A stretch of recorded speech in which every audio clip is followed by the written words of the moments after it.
what drives me is that I'm responsible for the upbringing of two amazing young Black girls, and modelship is important to me. And as I show up in spaces, I'm reminded of the example I need to be and being intentional about setting the tone for my daughters. Hey there, you all. It's Nikki B here, right here on Futureland365 podcast and radio show. And we are live in the studio at Studio Black Box, and we are here on 95.9 WOVU. And today, you all, I'm so excited. We have a community servant, community leader. I'm excited to talk with this young lady. But before we get into this conversation, I want you guys to make sure that you go ahead and tap onto our website, www.futurelandcle.com, and sign up for all of the newsletters, and so that you don't miss any of our events that we have coming up. We have a lot of cool events, immersive workshops, activations, things like that coming up. You don't want to miss that. And also follow us on all of our social media platforms, right? So Futureland CLE on all social media platforms. All right, you guys. Well, again, it's Nikki B here. I'm so excited for you guys to be here right here on Futureland365, where we highlight Cleveland's bold innovators, entrepreneurs, and creatives. Okay, now that we have all that stuff out of the way, so you guys, I'm here sitting with a young lady who is very passionate about her community, passionate about healing, passionate about gun violence, right? I think violence overall. I want to make sure that we are leading with heart, but how do we prevent those violent situations from happening? So today, you all, what we're talking about is healing communities, leading prevention, right? So you all, please welcome to the show, Miss Myesha Watkins. Thank you. Thank you for having me. I appreciate it. You're very welcome. I'm glad that you said yes and you took the time, because this is a busy young lady. Some DMs are definitely worth answering. So because we definitely slid in the DMs. We were like, hey, wait a minute, let's talk to Miss Myesha here. So I want to start off this conversation with, first of all, let us know what you do now. Like, how do you serve the community now? And how do you, with your mission, like, how do you bring that into your roles now? Yeah, it's always hard explaining, like, what I do, because I try to do the most, especially doing the most, especially for Black people and Black communities. Like I'm a servant to all, but I have a heart as a Black woman for Black people and Black communities. I think what drives me is that I'm responsible for the upbringing of two amazing young Black girls, and modelship is important to me. And as I show up in spaces, I'm reminded of the example I need to be and being intentional about setting the tone for my daughters. So my passion is social work and counseling. So I participate in a program called Ghetto Therapy. It's a free and open therapy group to people in the hood. And it was created by a guy named Walt Patton. He started it in Althwaite, and he saw that people were healing themselves through substances, and he wanted to bring traditional therapy to the hood. And he created Ghetto Therapy, and it is amazing. So every fourth Wednesday, I host My Night, and being able to speak Wait to a minute, what? It's called My Night. My Night. I love that so much, the play on words there. What I really, truly love is that when something is for you, it's for you, right? Absolutely. It's like, with my name on it. Shout out to God. Yes, with my name on it. Even with the cool spin, not to keep it on me, but I call it, it's my night, it's your night, it's our night, and let's heal together. I love that. So Ghetto Therapy is like one of my favorite projects. We were just in Althwaite in the courtyard and the projects in the hood and doing a session and brought it back there. And a lot of people won't go into communities like that. They'll read the headlines, they'll judge the people there, but they never sit down and really speak to the people that live there. And I really do believe, word to Jay-Z and Beyonce, that I'm good on any MLK Boulevard. And oftentimes MLK Boulevards is in the hood. And so being able to go there and understand and connect with the people. I think my passion with gun violence is it was really brought to me while talking to my daughter, and she was like, I don't want to be shot and killed by the police. And I was thinking, like, why would you say that? Is this your oldest daughter? My youngest daughter. And it was maybe like 4 years ago. And while I was driving, I looked back and I was so shocked that she said that. And a reminder hit that when I was in 7th grade, we survived a home invasion where people came into my house and put semi-automatic guns to the back of our heads and was demanding money and whatever else they thought was in the house. And my mother was saying so bravely, like, kill me and don't kill my kids. I am pleased to say that we all walked away unscarred physically, but mentally and emotionally. It's something that I tried to bury deep, but the fear that my daughter had, because the work that I do, brought it back up. So committed to gun violence prevention, because we shouldn't have children saying that they don't want to be shot and killed. And that thought keeps me grounded. Yeah, thank you for sharing that. I think that's so important. And a lot of times, the people who we become as adults, right, are the adults or the big people who we needed when we were younger. And so now your daughter showing up is like the younger version of you. Of course, it's a mini you. And so that I'm intrigued, like that brought up like, wow, this trauma, this memory came up. I think I know the answer to this, but do you think something like that, I don't know all of the history there or all of the story, but do you think that is why you were passionate about going into social work as well? I think it had a role to play in it. The reason why I chose social work is that my mom chose motherhood over her childhood at 16. She's a teenage mom. And I remember social workers and case managers being the reason why we had a meal, why we had insurance, why we had some Christmases, why we had holidays. But they were always making a way. And I told myself that when I grow up, I wanted to be who they were to us. And when I went to Cleveland State University, I remember my freshman year, I told my guidance counselor that I wanted to be a social worker, and she told me no. And she said, you will have more debt than you will ever make in salary. And I was thinking, like, well, I need to change my mind, but I kept being called to social work. And I even, so much so that I ended up going back to get my master's in social work. But I just want to be able to tell her, if she's listening, that, like, don't deter people away from their passion because of money. There is no amount of money that I can make that will not allow me to show up from people. And so I don't know how many dreams she crushed. I'm just glad that it wasn't mine. Yeah. In a previous episode, actually in our first episode for season 3 here, welcome to season 3, everyone. We were talking about that. And actually, Larry, founder and visionary of Studio Black Box, we had that conversation, and I shared this idea here where once your commitment precedes creativity. And then I added to that as we were talking, and it's the same here, right? Once you commit to something, the creativity comes. And once that creativity comes, guess what? Currency is into that flow as well. So I truly believe that is what happened with you. I'm sure that you did have some debt and things like that. However, you did not let that detour you from the passion and the heart that you had for people. Absolutely. And because of that, you were blessed and gifted with being able to take care of the things that you needed to take care of. So kudos to you for not giving up and letting someone, maybe they didn't really understand what they were saying. They thought they were protecting you in such a way, like, well, you go to school to make a certain level amount of money, right?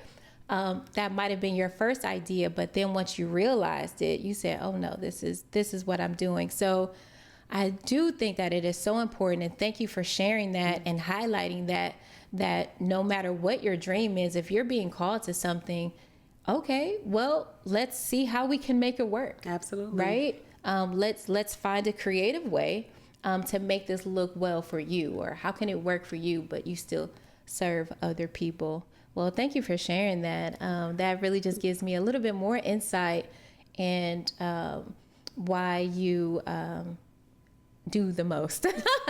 All the time. As you stated, you said I do the most. So when you say you do the most, I know this is a little off here. Yeah. When you say you do the most, why do you say that? Where does that come from when you say you do the most? Yeah, it could be viewed two ways. Mm-hmm. Your homegirls can always tell it to you. Your parents can always say that you're always doing something. But I think for me, when I internalize it and I hear it, I don't take it as like a backhanded compliment, or I don't get upset, because when you think about the conditions that are aligned with my passion and the work that I do, it's never enough. Mm-hmm. The fact that as we're talking, children are being shot and killed. Like, as we're talking, families are being impacted by whatever crisis is going on. It's never enough. And so I feel like as a servant, like my mission is to serve. Mm-hmm. And it can be at a street light where I see somebody that's asking for $1. It can be at a bus stop where I see someone's having a crisis. It can be in the mall where I see kids having a tantrum. Like, when you are called to serve, appropriately you insert to try to figure out how to best de-escalate a situation. And oftentimes you just show up with kindness. And so I think when people say that to me, or where I say it to explain myself, it's just knowing that there's no limit to how I will serve. I'm going to serve until it ain't nothing left in me. And that's a fact. I appreciate you sharing that. And that's really good, because we are called to serve one another, right? Mm-hmm. Don't forsake the assembly. That means that we all have different administrations, so we serve. But the biggest thing is to be kind, right? You could be smart, brilliant, all these things, but are you kind, mm-hmm. right? We were having a conversation off before we got started here, and you know, when you're working with someone, they could be great at what they do, but if people don't like them, that's a fact. What are we doing, right? You're going against that. So I appreciate that. I could tell that people like you. Some people.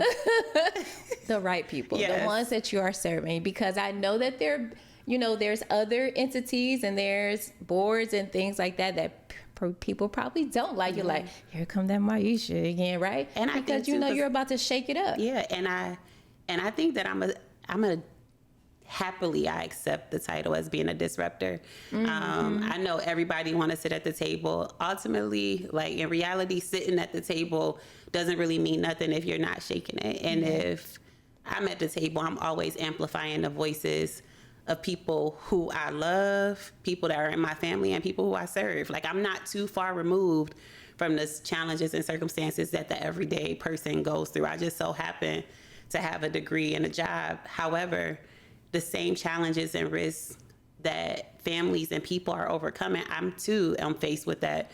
But having the accessibility to resources and people and relationships can make my crisis a little bit different from someone else's, mm-hmm. but I'm not exempt from them. Right. So. Yeah. Well, thank you for sharing that. I know that you recently were appointed a new role. Can you share with everyone what role that is? We won't get too far into details, but let us know what role that is. Yeah, so I just recently got appointed to be the first administrator of the Cuyahoga County Office of Violence Prevention, which is a huge deal, because oftentimes when we think of violence, and to narrow it down a little bit, gun violence, we think of one city and one municipality. However, any life lost to violence in any city is a loss to Cuyahoga County. And how do we show up to support people who live in Cleveland or neighboring communities when impacted by violence, and what does that look like? I think the cool thing as it relates to this appointment is that I was in the inaugural cohort of the Community Violence Intervention Academy at the University of Chicago, and I had to do a capstone project. And I did my capstone project on creating a crisis management system, AKA an Office of Violence Prevention. And so to know that I had this thought, not knowing if other people were thinking about it, and then seeing it come full circle, I just be like, shout out to God. I know I'm his favorite and I walk in it boldly, but even then when I was creating it, I didn't think that it was possible. I just knew what I wanted. And the fact that there were other minds somewhere thinking about the same thing and we just met at the perfect intersection, I just think that that is really dope. Wow, that's incredible to have this idea, right? You knew that there were some issues and some problems, but I love how the Lord does that. He'll shine or drop a gem or download something in you, something that you're already good at. And you're like, And then this opportunity came up for you, and now you're appointed here. And being the first in this role, meaning that there's a whiteboard. Yes. It's like, okay, how do we create this? What does this look like? I need to find a team. You were sharing you don't have a team yet. Yeah. So, yeah, that's kudos to you for being the first. And I'm sending out my heart to you for strategy and vision. I think you already have those things, but I'm sending out even more so that you find the right team that does the most just as you do live and has a knowledge and the skill set for people as well as process and policy. Yeah, absolutely. So kudos to you for that. So let's talk about the role that you transitioned from. But wait, you guys, I think we're going too far here. So you guys, before we go too far, before we get into the role where you transition from, because we could talk a little bit more about that, right, Mai? Yes, we can. We could talk about that. So you guys, we'll be right back and we'll follow up more with Miss Myesha Watkins. We'll be right back. Come on, y'all! We got some big news, Cleveland. Your favorite community radio station, WOVU 95.9 FM, is now on iHeartRadio. That's right. No matter where you are, you can stream the voice of the village anytime, anywhere. Get all your favorite shows, the hottest community conversations, and the music that moves the culture. Now just a tap away on iHeartRadio app. So whether you're at home, at work, or on the go, take WOVU with you. Search WOVU 95.9 FM on your iHeartRadio app, because our voices matter 24/7, and so does the mission. WOVU 95.9 FM. Our voices united, mission driven 24/7. The voice of the community, a Burton Belcar community radio station. All right, you guys, and welcome back to Futureland365 podcast and radio show right here on 95.9 WOVU. It's Nikki B here, and we're back. I had to take a pause, you all, because we were learning so much about Miss Mai over here. Is that okay to call you Mai? I love it. Yeah. Okay, yeah. Thank you. So Miss Mai over here, we were just learning so much about her and the reason why she does the most. Yeah. I know some of us do the most as well, but we'll get there, right? And how we sustain that doing the most thing, because it could be, it's a thin line between love and hate. Right, between rest and reassuring that things are being done right. Yes. I find that that's a trend that has been echoed within my reality with the people that I've been having conversations with. Okay, so let's get back here, because y'all know I go deeper than the earth, okay? I was about to say, have you ever heard of the NAP ministry? It's like the thin line between rest and resistance. And it's saying how like Black people aren't robots. Trisha Hershey? Yes. I'm reading the book right now. See? So there you go. Yes, I am reading the book right now. Shout out to Alicia for recommending that book to me, because she realized that there was a season where she was like, hold up. Yes. Rest is more important, right? Absolutely. But we live in a society where systems and organizations and all these things say, no, produce. Telling you that I'll sleep when I die. Like, what? No. This is why when we do retire at 62 or 65, we're too tired to enjoy life. But we need to enjoy life now. Absolutely. But also enjoy the work, right? And, okay. See, Sorry. Doing the most. But yes, that's exactly right. Yes. That's really where this idea is coming from. Like, it can get done tomorrow. Absolutely. I did 2 big things today. That's major, right? So, okay, talking about that's major, I did 2 big things today. So let's talk about your role, your previous role, right? And your previous role was Executive Director of Cleveland's Peacemakers Alliance. Incorporated. Get me together, young lady, okay? So, well, we don't always say that, Peacemakers Alliance Incorporated. Yeah. So, did you recently find that out? Did you always know that, or was this just a short name? So, everyone knows the organization as Cleveland Peacemakers Alliance. And I guess the historic part around it is at one time, it was an alliance where it had several different small organizations working under one big umbrella, which was the alliance. However, it wasn't formally changed. And while going through transition, because we had a fiscal sponsor, which was the Boys and Girls Clubs of Northeast Ohio, and while going through transition, we found out that we are formally and legally Cleveland Peacemakers Incorporated. Okay. So not CPA, CPI. Yeah, so thank you for sharing that and getting us together, right?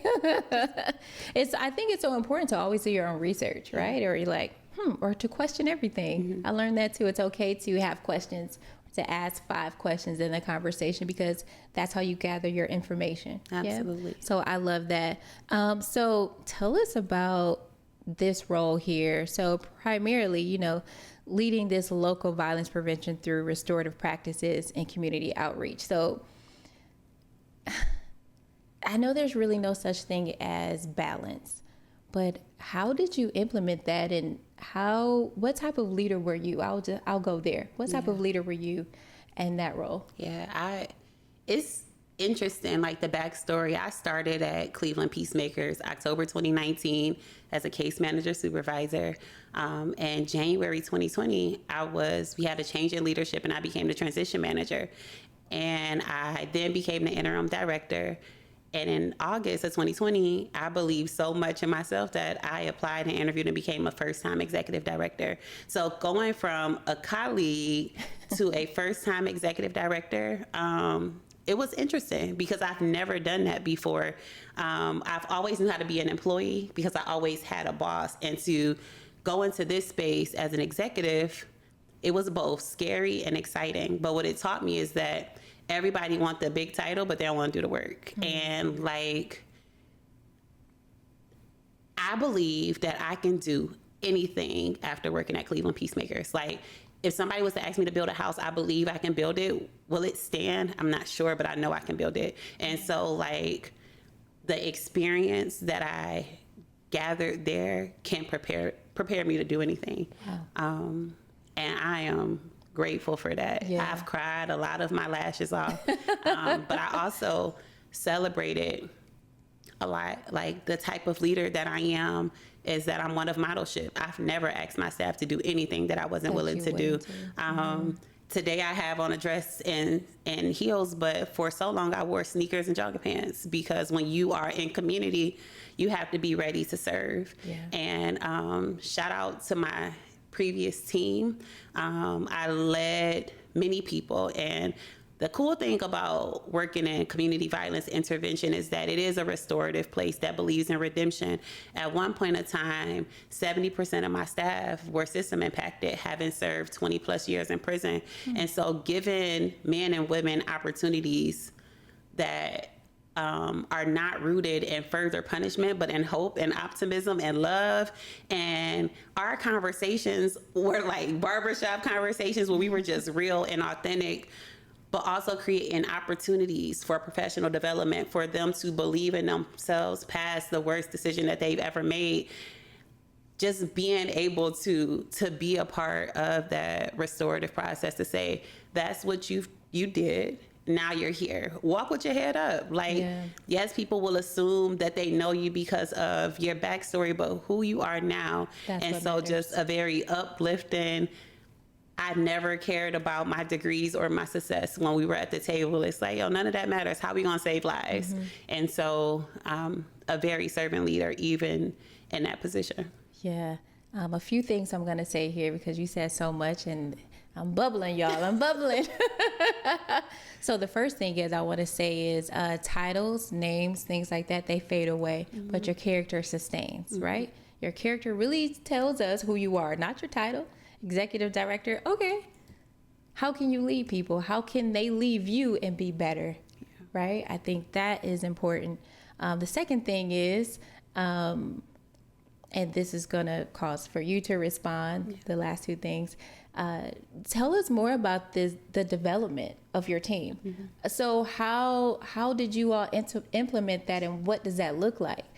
Did it look different for each person, or is there a process or a system or series of workshops mm-hmm. that you send the employees to that did have the background? What does that look like? Because I'm like really intrigued by this. So all of our staff, so the body of work, the community mm-hmm. violence intervention national movement, there's probably like thousands or hundreds of thousands of years of system impacted individuals that lead this work, from the Department of Justice down to the smallest grassroots organization. And so in this body of work, it doesn't matter what your charges are. It just matters how you show up, do you care, and can you save lives? So your background was never a topic of conversation. Like, yeah, that might have got you in the door or qualified you for the work, but it's not anything that's going to keep you stuck. And so always looking to elevate. So there's a national conference called Cities United. It goes on every year, where it brings the body of people together. It's 5 days of intense training on how to develop yourself, how to create a narrative, how to be innovative. What does it look like to really de-escalate? And this year it'll be in Louisville, Kentucky, but really trying to figure out how do we, if outside of degrees, how do we support people who have other letters behind their name mm-hmm. and numbers behind their name, and what does that look like? So a lot of certification programs, a lot of webinars, a lot of peer-to-peer cross-training, to really empower, to say this is not just something that we're doing in Cleveland, but this is being done all over the country. And because of the work of Cleveland and others, 2 years ago, there was a 37% reduction in gun violence across our whole country. But it's because of people that I once led who are using their lives every day to ensure that a life is saved. Wow. I mean, that's amazing work. And it takes someone to truly do the most, right? And to have a passion and a heart for people to do that. So kudos to you for not only leading people and giving them empowerment and hope and things like that, but also being a model leader, right? Being an example. Mm-hmm. I truly think that's what it really is about, right? Not telling people what to do, mm-hmm. but showing them. Even if you don't know what to do, but to be transparent and honest about that, like, ooh, I don't know if we have a policy or a process mm-hmm. for that, but let's find out together. And many a times I was like, yo, we just got to figure this out together. We have to figure this out. Uh-huh. Or let's bring someone else in that does know. Absolutely. Because also, if you're the smartest one in the room, you're in the wrong room. There's like just one story about leadership. So I had a team member named Dre. He's worked for the organization for the last, I think, 3 to 4 years. At age, I won't say his age, but he's older than me. This was his first job ever. And he made this video. It's like, I was a kingpin in the streets. I sold drugs. I was affiliated to a street culture or a group. And this was my first job. Myesha gave me my first job, and I was able to learn so much from her.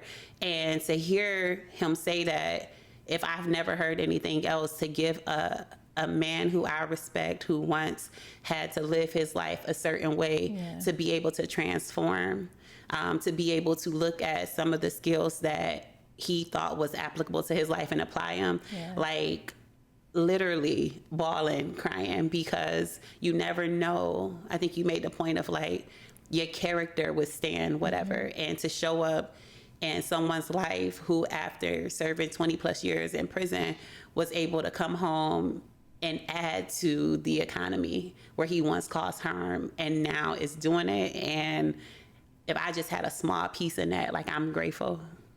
Yeah, that's amazing. With that, the workforce, mm-hmm. the workforce support, that's wow. Yeah. I absolutely love that. And I understand what you're saying there too, because if that's the only person I helped and supported and empowered, then okay, like, let me go. Well done. I'm all done, Absolutely. Right? All done. So kudos to you for doing that, as well as the Cleveland Peacemakers Alliance Incorporated. You guys don't mind me. My voice is kind of going in and out. You hear the raspiness a little bit. It's like, what is going on there? I wish I had cough drops. Thank you. I appreciate that. So let's also talk about some of the other services, right? Meditation services, hospital-based intervention. Yes. Tell us about those services as well. Yeah, so in Cleveland, there's 2 level 1 trauma centers, which is Metro Health System and University hospitals, both the pediatric and the adult center. And what the hospital-based violence intervention program is that the team is alerted anytime anyone is shot. And then they go to the hospital and they help to de-escalate or mediate and provide resources. So on June 24th, 2024, we usually communicate via group chat, GroupMe. And in this group, I said to my team, meet me at the hospital because my cousin was shot and killed. And so the same work that we do for families, my team had to show up and support me. And it was different from being able to articulate how we show up to being the person that needed the organization to show up for me.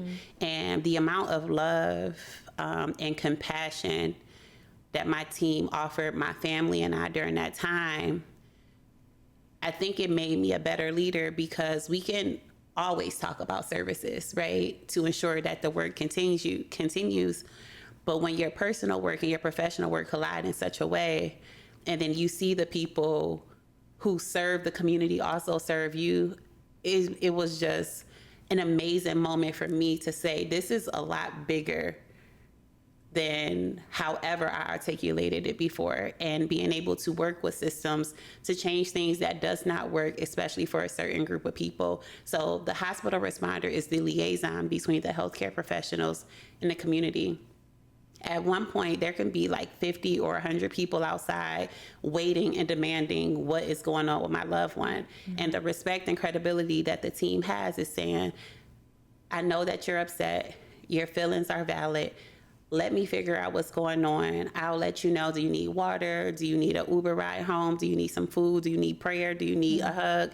But really trying to figure out, how do we ensure that no one else is impacted by violence, whether gun violence or police violence, by being incarcerated or arrested because their feelings are very high. And you know what happens when you're upset.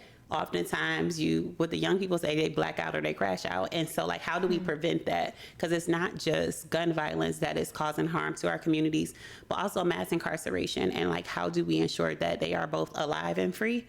And that's a lot of the work that the hospital responders do at both of those hospitals. Whew. I know we started out talking about when your daughter shared with you, I don't want to be shot, Mom, you know. So in this moment, I'm reminded, I'm not going to cry right now. That is huge there. And I say that because I did experience, gun violence as well. I'm grateful, but I also want to share with you my condolences to you and your family. I know how tough that is. I've been there. Just my brother, he survived, but barely. So he was shot as well. When he was 18, so this was some years ago. But I do remember the hospital waiting room being a wreck.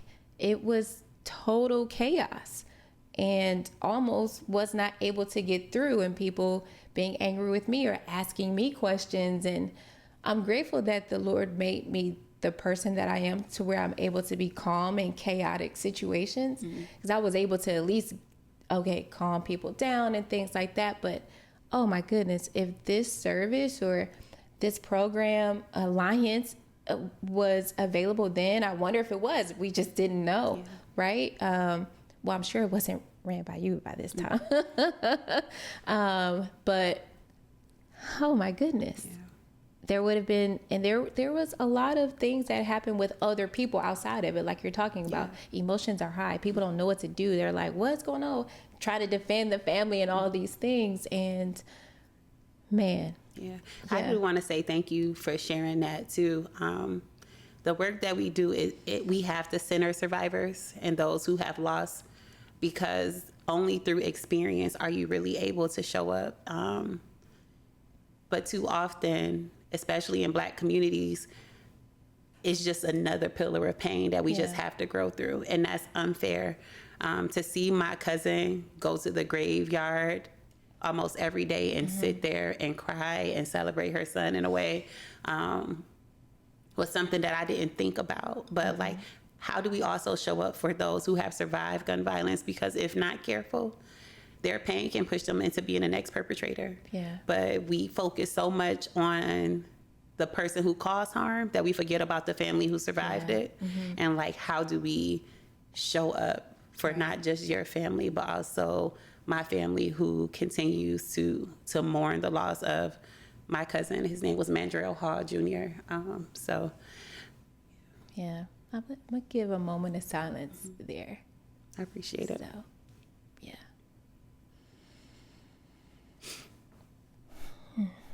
Yeah, that's, so remembering your cousin now, and kudos is your cousin, your cousin? So my heart goes out to your cousin as well. Thank you. I understand that. Oh, child, I hope I can make it through through the rest of this interview. So, okay, talking about the hospital-based intervention work, right?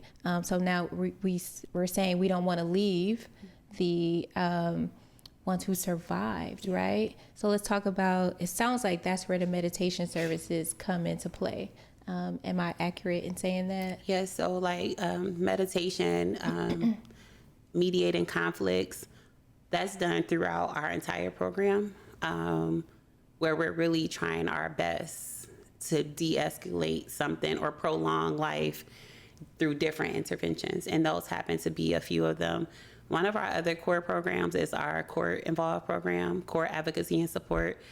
Judge Brenda Sheehan have this program called the VIP program. It's a violence intervention program. And it's so dope because he offered grace over guilt to young adults. So any young adult who were caught with a firearm that was not used in a violent or criminal situation, they're offered grace over guilt, and they come to this program. It can be up to a year long, where you are wrapped around community supports and court supports. So the judge is at the table, the probation officer at the table, Cleveland Peacemakers, Project Lift, Ohio Means Jobs, any program that you can think that may reduce the barriers that will cause another young person to go and pick up a gun for safety. And they have a graduation coming up on tomorrow, where young people will graduate from this program. And when they graduate from the program, their record is immediately expunged and they do not have a felony. But more than almost 50 young men, because there has not been one woman in there, one woman or girl, but predominantly Black men who have a second chance. And it's because of the judge. The judge created this program and said he's tired of seeing men come through their program and going to jail over a gun. Like, what is the reason? And he created this very innovative program that now is being introduced to juvenile detention, so that young people in that same situation are given grace and really allowing court professionals to understand that it's bigger than a gun. Like, the gun is the reason. I mean, the gun was the outcome, but it's because of food scarcity and transportation and unemployment and underemployment and mental health and substance abuse, all of these things. Yes. And so don't put too much focus on the tool, but what are the underlying issues? And shout out to Judge Brenda Sheehan for this dope program. Yeah, that's an amazing program, right? Bringing different disciplines all to one table, because I think that's also another part. It's like a broken line of communication, or there's a gap in a bridge, right? Absolutely. Where people aren't like, oh, I didn't know, or I didn't know. Well, now we're here at this table. We're going to talk about it. And how can we align and put our resources together to make sure that these individuals, not just one, but it is about the one, Absolutely. but more than one, be able to save their life and make their lives more impactful. I remember telling the judge, if you go to some of these communities, you will carry a gun too. And so it's not to say it's illegal for them to carry a gun, but also understanding that the walk of life and the built and live an environment that they are living in, that I have lived in, that you feel as if you will be more safe with it than without it, even if the consequence is jail. And so when someone is thinking like, I know if I carry this gun, I'll get a felony and possibly go to jail, but I don't want to go to the graveyard. And so I'd rather my mom see me behind bars than to come visit my gravesite. And so these are real thoughts. And a lot of these young men that is in this program also suffer from substance abuse, weed. And so I remember early in the program, I was telling the judge, like, yo, I didn't know weed was a drug. We always, when I was growing up, if my mom had money or didn't have money, in the morning and the night, when she was sad, when she was happy, I just thought it was a thing. And so understanding the cultural serious, and I'm telling the judge this. No, this is mad real, because I totally understand. I'm not telling on anyone in my family. I'm not saying who. Sorry, mommy. But I know I used to smell the little aromas, so like, what's that, right? And so but I get that. Explaining that not to not hold people accountable for using drugs. You have to follow whatever court supervisions are there. But I also wanted him to know from a person that you consider your peer that I never thought weed was bad. I also, and now with it being legal, even when the law changed, the people were coming in the program like, it's legal to smoke weed. It was so funny, but so many of our young people were saying like, I smoke weed because it helps calm me. You know, the same thing that we hear over and over, either through music or through family that's passed down. But when the young people do allow the substance not to control them and have been clean and sober, it's such a beautiful moment for them to say, I didn't know that I can breathe on my own, or I didn't know that I can not smoke, and or go to sleep without, or even the patience of really looking at the harm reduction model, where he's like, I used to smoke 2 blunts a day, now I only do once a day. Okay, cool, let's try to get it down to 6 days a week, you know. So being patient and really understanding that this is a journey, and these are real people. So yeah, real people, real situations, real problems. Real high. And so we... Say no to drugs, okay? Real high, yeah, because I don't think Michelle Obama meant when they go low, you go high. No, not that. Not that, you guys. Not that. Absolutely. And so I'm glad that we're laughing now, because we were just in a very tough space there, right, when we were just having that conversation. So I want to transition a little bit, but really not too much, because what you were just talking about, understanding the culture, understanding my community, understanding what people are going through, because I went through it, or I have peers that have went through it and they share their ideas, or I have friends that went through some of these things as well, or cope, right, with certain drugs and things like that, right? But I'm just going to say this, weed is different now. Yeah, absolutely. Oh my goodness. I was reading an article. There's a country in Africa where there's a pandemic on, oh my goodness. I'm talking about it. I can't think of the name of it now, but it's killing these teenage kids. It's a flesh eating thing that's in this marijuana. It's one of those marijuanas that is not real. Yeah. And K2 is like a synthetic. K2, that's exactly what it is. Marijuana. Thank you. A synthetic marijuana, and it's their limbs, right? It's really eating their flesh. Yeah, and how people are selling K2 to young people, or those who do have court supervisions, is that because it's synthetic, it does not show up in your system. Yep. And so while thinking that I can do both and people are really dying, I would say not just weed is different. All drugs are different. This and is true. Having come from a community where drug dealers gave people hope, but also infected our communities and tore down our families, there wasn't people dying at the rate of using illegal drugs like it is now. Like, there were actually functional drug users back in the day that I remember. But now people are going into drug-induced psychosis, where drug dealers are now lacing drugs and not being honest, where they are putting fentanyl into something that people who are thinking that they're buying something else, and they're actually using strong narcotics that they can overdose and die. And so the integrity, if I can use that word, and what once was the pharmaceutical company on the street is now turning into a deadly profit that not just where the drugs can take you, but the selfishness of greed for a person to further poison communities with drugs by being dishonest is really causing harm to like young people who are dying from drug overdose by thinking they're smoking a joint, but they're actually having a joint laced with fentanyl. And so my message to any young person or anybody is that the use of street drugs is more dangerous than it has ever been, and to be careful if you choose to indulge. But if you can stay away from any recreational street drugs, it's better to be alive than to be high. Yeah. And with that note, you guys, I think that's a perfect time for us to take a moment here. So you guys will be right back after these messages right here on 95.9 WOVU. It's Nikki B here, Futureland365.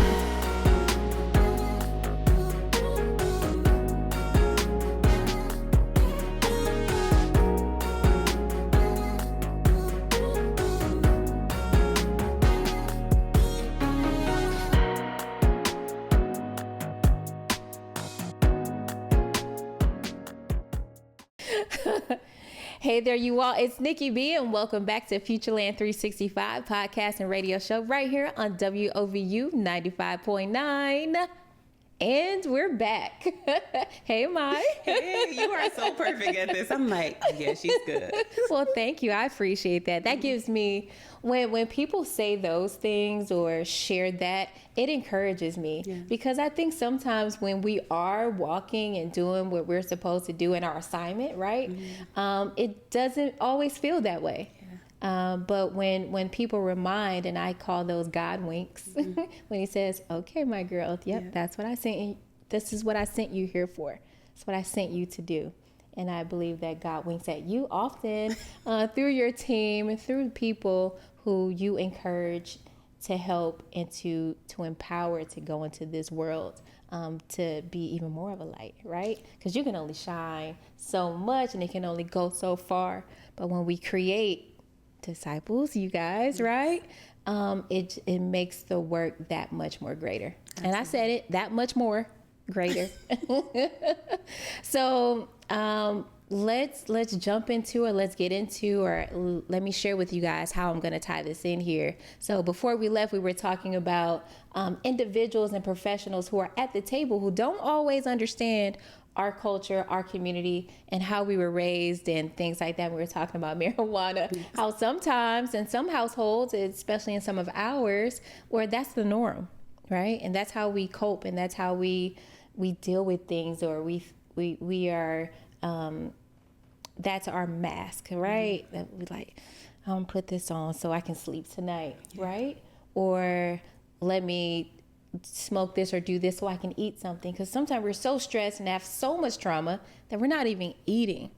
And sometimes a drug or something like that, like marijuana, will help that. But it's not healthy, really. It's not healthy.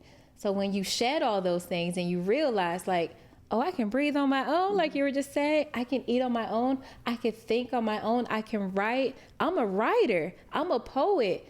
I'm a rapper. I'm an entertainer, or I'm a journalist. I'm a community activist, right? I'm an administrator. I'm a director. I'm a strategizer. I'm a visionary. But all those things won't happen if you're not clear, if your brain is not clear. So I definitely wanted to highlight that. I'm not condoning it, but I'm also not saying this is normal for some of us, right? So Miss Myesha, you understanding that and understanding our culture and our community and the way that you were raised in some of your family and some of your friends and your peers, you said, I'm gonna take this up a notch, right? You said, I need to understand these systems. I need to understand the language so that I can bring it back to our people and help our people and empower our people.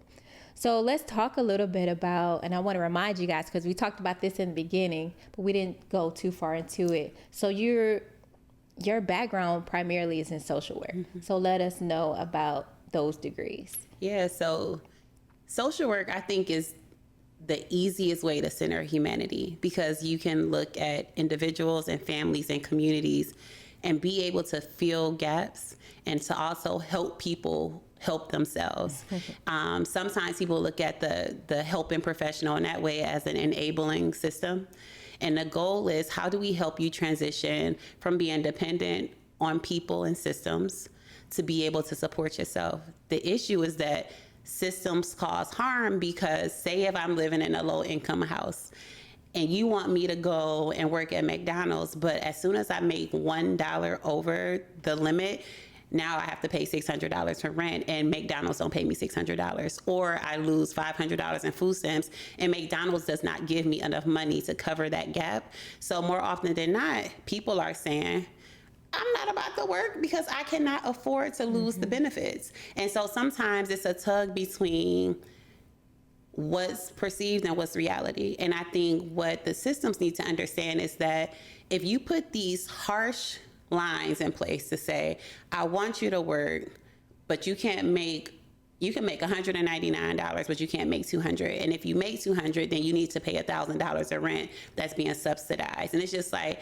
then you have a group of people that's saying, when you turn 18, make sure you go get food stamps, make sure you sign up for Section 8, because they already work the system, but the system make it hard for people not to work it. And if you know anything about Black culture, by any means necessary, I'm not gonna go without cash. I'm gonna figure out how to sell $60 in food stamps for however much money in cash. And so I think the innovation that we as a Black people who have grew up in poverty or still navigate in poverty is that there's always a way to figure it out. Whether you agree or not is not my problem, but I got to get my kids some sneakers for school.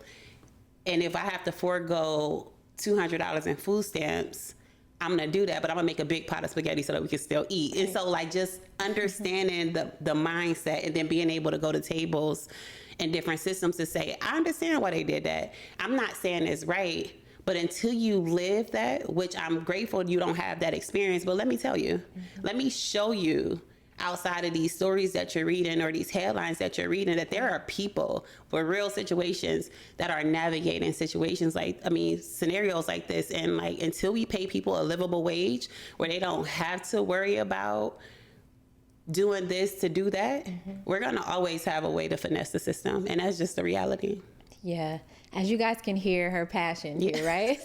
And the thing is, too, I try, like Jay-Z say something like, it's just my passion talking.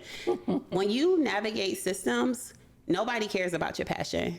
Like, you have to come with facts. So at first, when I first started as a young executive, I was like, y'all don't care, and this, and this, and this. And they're looking at me like, what's up? And so then I was able to continue to learn and get mentorship, where I'm saying the number one cause of premature death for all kids in this country is gun violence.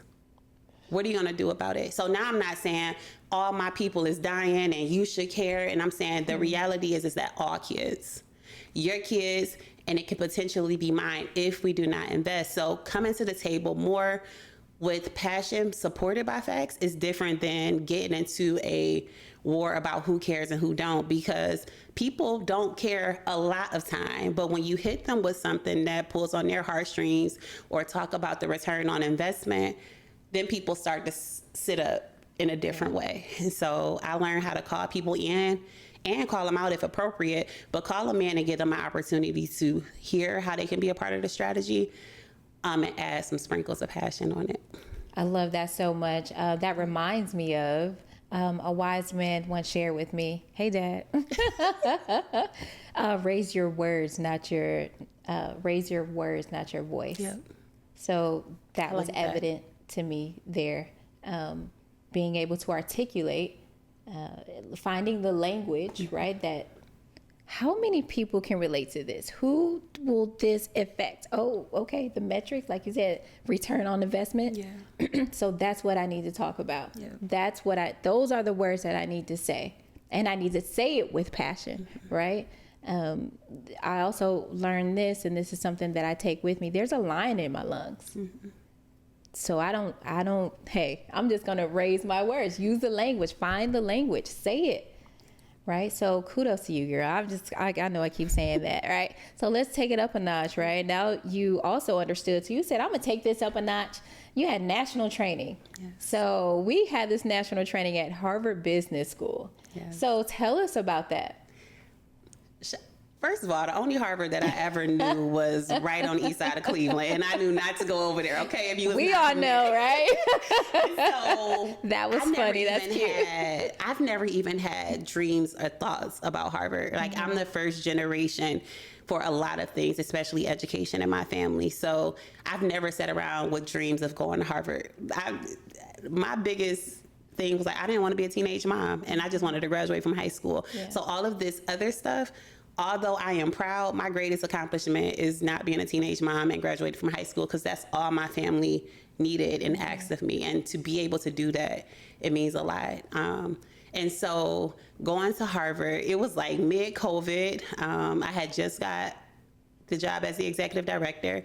I had just divorced. And so like I was going through all of these things. These changes and transitions, being able to not only get accepted into an Ivy League school that's respected by people who I probably don't even care about, and nor do the people that care about me care about Harvard, but to be able to learn from and be able to utilize that to the advantage, because I know what people respect.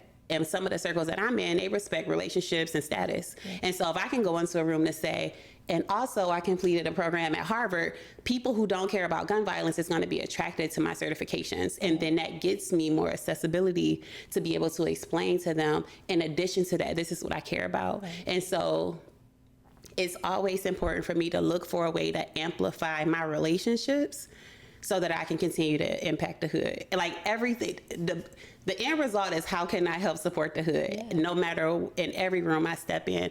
I got invited to the White House several times, but I spoke at our graduation ceremony, first graduation ever in the White House after Madam Vice President Kamala Harris. And I was able to speak at this graduation at the White House. And I was like, yo, it's so crazy coming from a trap house to the White House. But whatever the case is, I'm really glad to be here. And also utilizing that as a talking piece when I'm in rooms is bigger. It's not even about the White House, but it's about people that care about the White House. If I can go into this room where people don't care about gun violence, but they care about the White House, and be able to say, because of the work that I do, I was able to be invited to the White House because they wanted to listen about how and what we're doing to eradicate gun violence at a local level. And so then they're saying, okay, well, I'm not attracted to this, but I'm attracted to that. And like, okay, cool. As long as I got you thinking, right, baby, just put me in the room. I'm going to take the opportunity every time. And so pass me the ball, and I'm going to try my best to slam dunk it. I'm shooting it from the 3-point. Yes. I'm slam dunking. Period. All the things. I love that. So I'm interested to hear about, I know we're running out of time, and I feel as if though we're going to have a part 2 here because there's so many things I did not have the opportunity to get to, but because there's just so much here, right? And I think our community needed to have or listen into this conversation. But how did that happen? How were you invited to the White House? Because she didn't even know that's on my list. I wanted to ask her about that, but she jumped right in there, and I love that. Yeah. So how did we get there? So two ways. The first time I came to the White House was for the passing of the bipartisan Safer Community Act. So President Biden and Harris created this legislation that people in Congress saw. They didn't see a party. They saw a solution to really create safer communities. So this was the first legislation passed in 30 years. They invited people who do this work across the country to come to the White House. We got cute little keepsakes that talks about the passing of the legislation. But that because of that, the work that I do locally, I was acknowledged nationally or at the federal level. And then the second time was because of the program at the University of Chicago. My peers selected me to speak at the graduation of the White House. Okay. And then several other times when there was a Office of Gun Violence Prevention at the White House, the deputy directors would oftentimes invite people all across the country who was doing this work to come in and hear from us. And so shout out to Greg and Rob Wilcox, Greg Jackson and Rob Wilcox, who were the former deputy directors of the White House Office of Gun Violence Prevention. They're actually my mentors in helping develop Cuyahoga County. So learning from the best. And I think that's so important. And we talked about that on one of our episodes as well with Matthew Dennis. Having someone as an example and a mentor that's close and accessible, and the fruit shows. The fruit shows. So kudos to you for all of the impacts, all of the work that you're doing, and the work on yourself. I think that's those are one of the keys there. When you're working on yourself, improving on your skill set, and the things that you need to know so that you can bring it back to us in the hood, right? At the hood. Shout out to at the trap house, on Harvard, however way you want to say that, wherever you at, right? Yes. Myesha will bring the solutions to you, right? And show you how to implement those solutions for your community. So kudos to you there, my girl. My girl. Yes. So let everyone know, if they, or share with everyone resources. Yeah. If they have someone that they know is about to be released or are released and is having a difficult time, how do they get back into the workforce? And also if they know someone that has been a victim of gun violence or a survivor of gun violence or even a perpetrator, right? What resources do we have or that you can share with our audience here? So we have a lot of great programs in Cleveland, Cuyahoga County, like organizations like the one that I lead.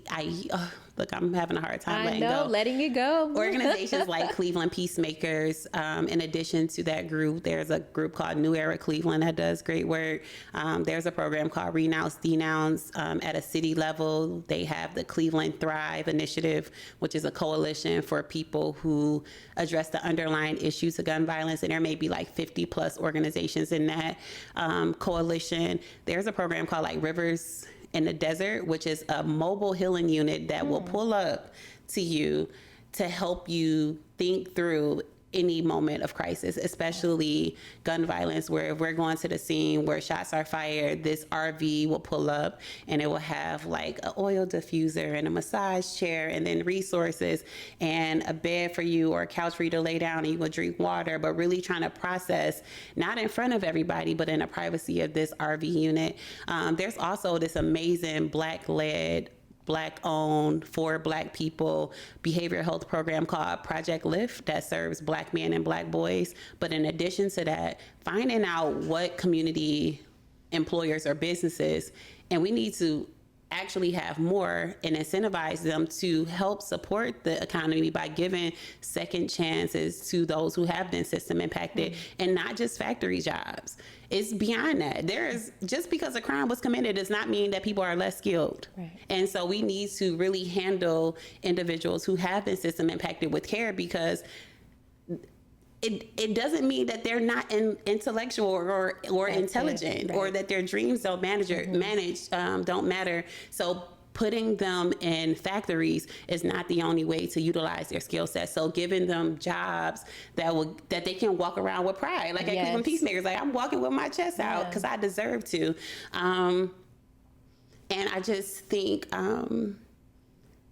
if you are a victim, a perpetrator, or a survivor of gun violence, Cleveland Peacemakers, we don't turn away anyone. And if you are someone who has caused harm and you have been system impacted or you want to stop, you don't want to be active anymore, come talk to our outreach workers and allow them to help you through the process. We know what our scope is. We're not law enforcement, but if we can help de-escalate or change your heart and your mind to be able to put down a gun, believe that we're going to put something back in your hand, whether it's an opportunity, a mentor, a job, safe housing, relocation, whatever that is. So there are programs and opportunities. And if you need anything, you can call me or text me or email me, because I'm accessible like that.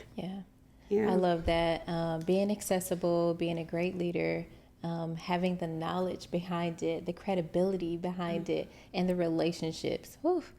Oh, relationship building. I would say within the last year, I've realized how important relationships are. And it takes time, though. And it does take time. It's a full-time job. In order to build relationships, you do have to have time. I can't know you if I don't spend time with you. Yeah. So this has been an amazing conversation here. I definitely would love to bring you back to talk more about the community work and how you all implement technology and AI agents and all those things, because we didn't get there, you all. We did not get there, but I think though now that we understand this and we have this information, I think that you guys are probably doing those things, because the work cannot just get done with just some of the processes that you have in place. I know that you're involving technology and introducing AI as well. Our biggest, and I know people have their feelings around the Cleveland Remembrance page. They're actually a great partner, but trying to figure out, in Detroit, Michigan, they have this thing called a digital outreach worker, where they are literally looking for young people who may or may not be involved or may be at the highest risk of shooting or being shot, and really DMing them and saying, I have an opportunity for you. Or if someone has just been shot on the Cleveland Remembrance page, going through the comments, and those who say, this is my friend, this is my homie, this was my bro, like not you, to reach out to them and say, how can I help you?